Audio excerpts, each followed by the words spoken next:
Hey folks, it's Global Politics with Jim Martin. And a few people have been asking me about the recent declaration of martial law by the president of South Korea and what that means. And if you're not aware of this, there were some political shenanigans going on in South Korea. And the president of South Korea, Yoon, I hope I'm pronouncing that right, of the People Power Party, declared martial law. And that led the army to go out into the streets and secure various areas and all this sort of thing. Everybody, including people in his own party, were like, hell no, we're not doing this. That's ridiculous. People showed up in the streets and were protesting and pushing back against these soldiers, and legislature assembled and voted pretty much unanimously to rescind his martial law order. It's kind of one of those things where you don't really expect that from South Korea. Yoon's been president since 2022.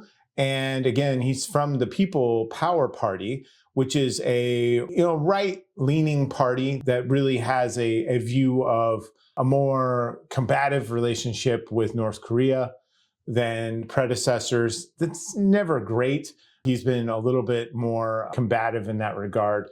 The People Power Party is kind of economically liberal, meaning that they're open more to international trade deals and things like this. A little more friendly towards Japan, which is another country that South Korea has a very difficult history with, against the South Korean version of wokeness, so to speak. He was preceded by Moon Jae-in, who was their president from 2017 to 2021, who was from the Democratic Party. These are kind of the two more or less power player political parties in South Korea. There are others, and sometimes they change names and things, and it gets confusing. But Moon Jae-in had advocated for better relations with the North and had made some efforts in that regard, which it never really works out. Was a little bit more about social spending and things of this nature. And so anyway, this situation quickly resolved itself, but it's one of those kind of shocking events when a large industrialized democracy has something like this happen. As it turned out, there was no real threat to the stability of South Korea at all. However, this particular president took it upon himself to declare martial law without really consulting with anyone.